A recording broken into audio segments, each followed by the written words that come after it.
$23 billion. That is how much Australian investors will receive in dividend payments over the next 2 weeks. BHP alone paid out $5.2 billion on Thursday.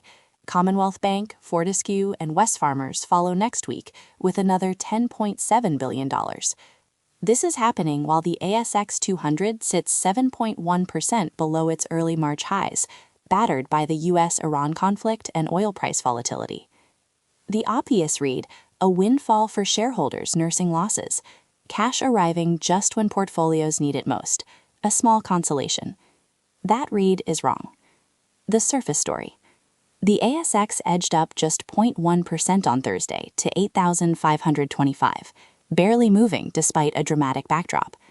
Brent crude plunged to $96.68 from above 100 as reports surfaced of possible Iran-US diplomatic contact.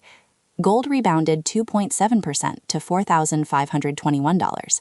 The Australian dollar held steady at 69.4 US cents. Two defense stocks told a different story entirely. AML 3D surged 20% after securing a U.S. Navy submarine components contract through Blue Forge Alliance. Drone Shield climbed another 20%, recovering from a 14% crash earlier in the week.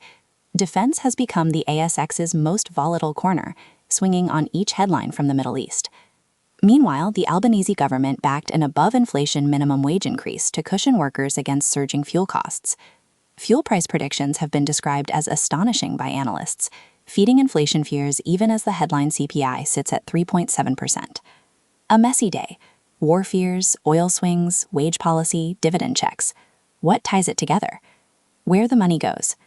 Here is what matters. Dividend reinvestment plans capture between 20 and 30% of payouts automatically. That means $4.6 billion to $6.9 billion does not sit in bank accounts.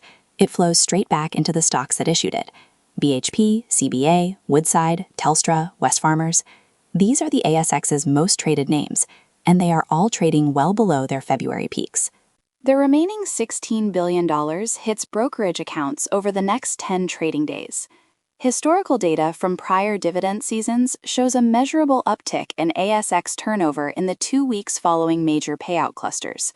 Fund managers quoted by the AFR are already calling it a potential turbocharge for the rebound, conditional on Middle East de-escalation continuing. This is the swap. The surface losers from the March sell-off, the blue-chip giants that fell 5% to 15%, are about to receive billions in forced buying flow from their own dividend reinvestment programs. The very stocks punished most are structurally positioned to absorb the most capital. It is not a bailout, it is plumbing. The reinvestment test. The mechanism has a condition. If oil spikes back above $100 on a breakdown in Iran diplomacy, risk appetite evaporates and discretionary reinvestment stalls. The automatic DRP flows still execute, but the $16 billion in discretionary capital sits in cash. The tailwind becomes a breeze. The 10-year bond yield eased 11 basis points to 4.93% on Thursday. That helps.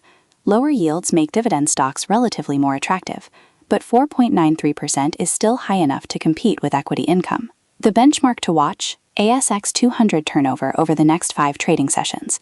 If daily turnover exceeds $8 billion consistently, the reinvestment cycle is in motion.